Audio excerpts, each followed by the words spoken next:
Bona diada de Sant Jordi a tothom, i en especial als nens i a les nenes. Avui us duc un conte molt bonic. L'ha il·lustrat una meva amiga que es diu Georgina Torre Guixeras.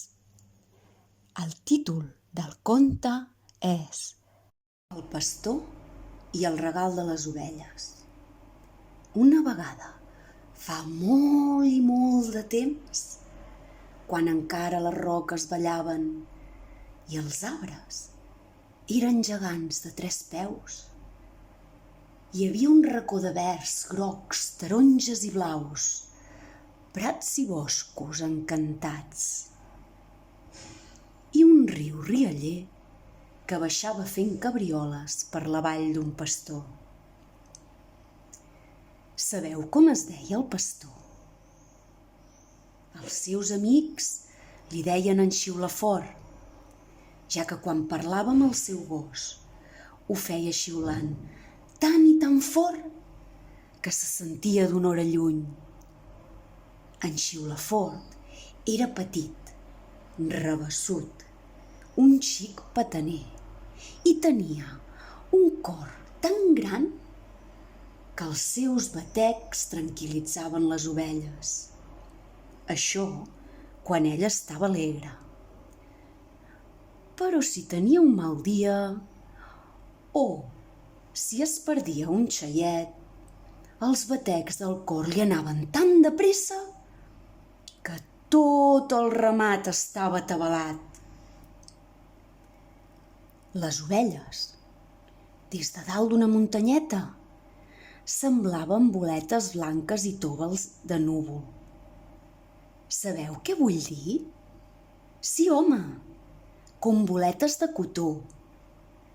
Quan caminaven d'un prat cap a un altre, trico, trico, trico, trico, anaven ben juntes, però de vegades es podien despistar.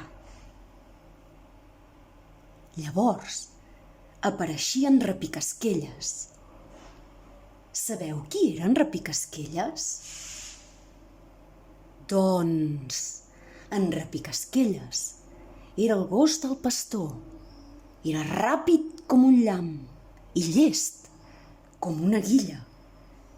Quan sentia el senyal d'en xiulafort, en un obrir i tancar d'ulls havia reunit tot el ramat allà on li deien xiulafort.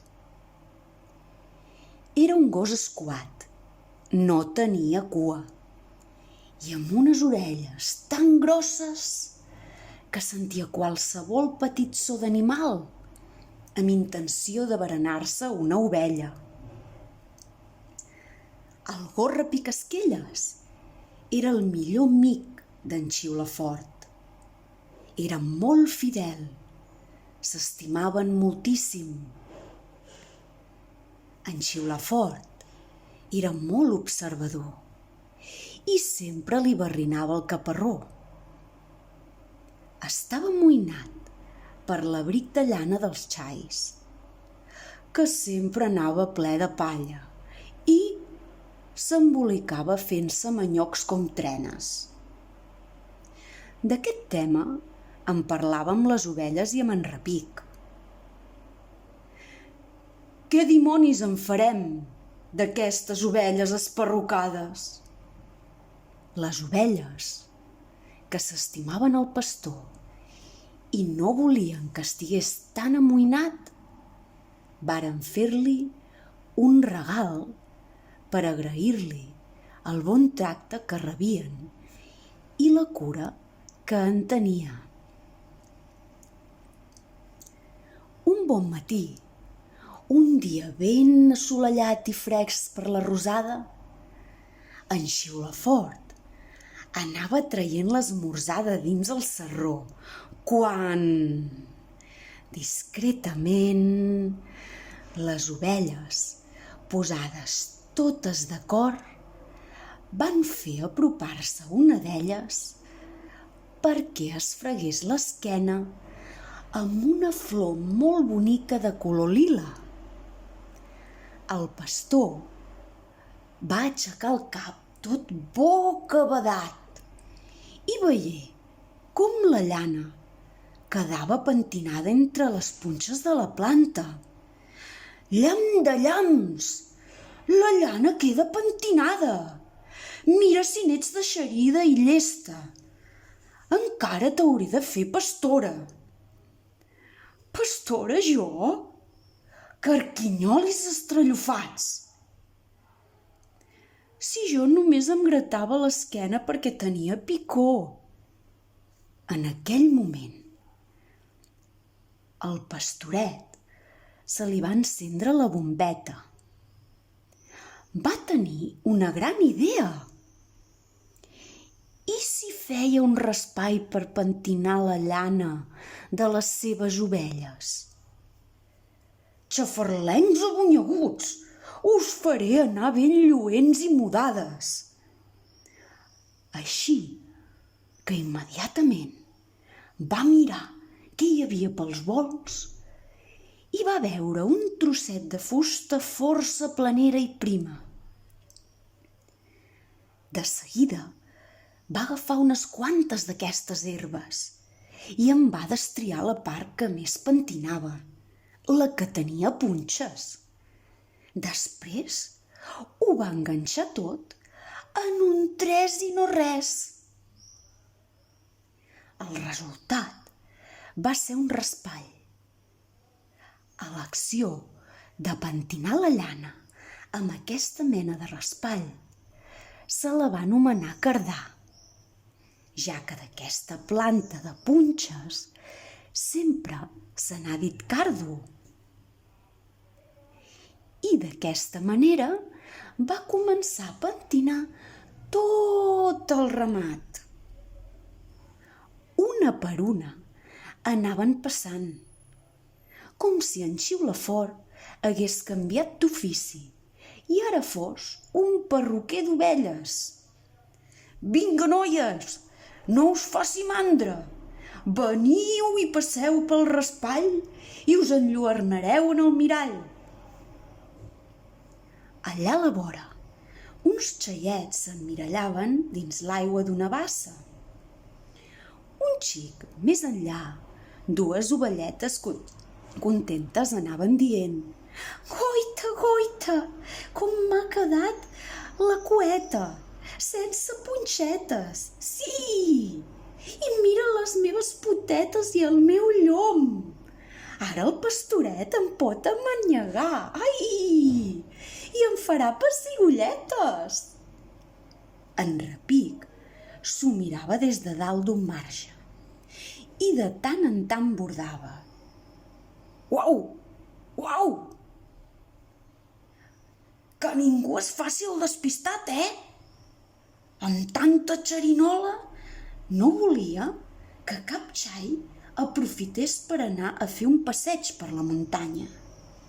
I el pastor diu: «Repic, què te'n sembla? Serà el ramat més net i ben guarnit de la comarca». «Sí, i a mi em toca de vigilar. Els llops i les guilles el veuran la mar de bé des del bosc. Segur que ja els ronca la panxa de veure un plat tan ben presentat». I mentre el pastor pentinava ovella per ovella, anava cantant tot content: «Pentino, pentino, pentino, trec punxes i herbetes, amb amor i tendresa la llaneta deixo neta, des del llom a la cueta. Pentino, pentino, pentino, trec punxes i herbetes». En Xiulafort era molt feliç amb el regal que li van fer les seves ovelles. Quan va tenir el ramat llest, va fer un xiulet per fer venir en Repic. En Repic va saltar al marge i d'un sol bot, pam! Es va plantar al costat del pastor. «Què et sembla, Repic Esquelles, el ramat? Bonic, no? Que què em sembla? Per les guspires emprenyades, em sembla que falta l'ovelleta Carmeta. Batuga l'olla! Què se n'ha fet d'aquesta petitona? De seguida, en repic, tot fixant els ulls en una margarida blanca, veu com una preciosa papallona li fa senyals amb les ales. Ei, espera, cap on vas? I la papallona, sense dir ni piu, arrenca a volar i en repicasquelles tot darrere. L'ovelleta Carmeta s'ha perdut sense l'esquelleta. Per camps i clots i prats i troncs, plens de canyes tortes, corre, corre i corre el gos pastor. Mentrestant, el ramat i en Xiulafort els batega de valent el cor. I el ramat, tot esglaiat, tremola fins al cap. Ep!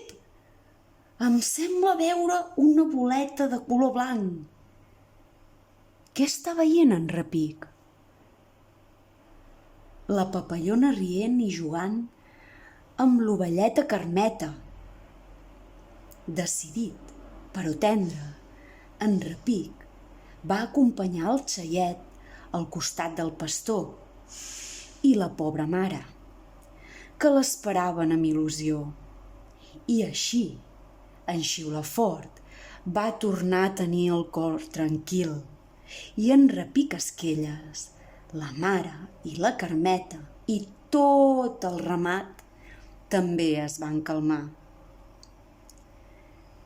Vet aquí un gos, un pastor i un ramat, que aquest conte s'ha acabat.